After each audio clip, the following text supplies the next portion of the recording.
72వ గణతంత్ర దినోత్సవం సందర్భంగా ప్రముఖ పారిశ్రామిక వ్యాపారవేత్త షేక్ వహీద్ హుస్సేన్ తన సంస్థలో సిబ్బందితో కలిసి ఘనంగా గణతంత్ర దినోత్సవ వేడుకలు నిర్వహించారు.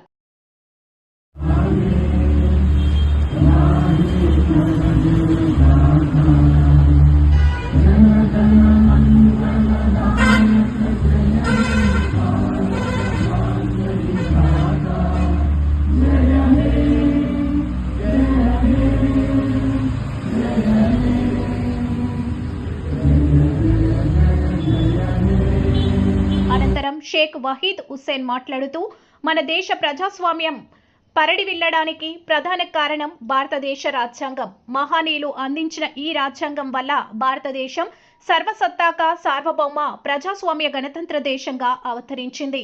అటువంటి రాజ్యాంగం అమల్లోకి వచ్చిన రోజును జాతీయ పండుగ గణతంత్ర దినోత్సవంగా జరుపుకుంటున్న ఈ సందర్భంగా దేశ ప్రజలందరికీ హృదయపూర్వక శుభాకాంక్షలు తెలిపారు.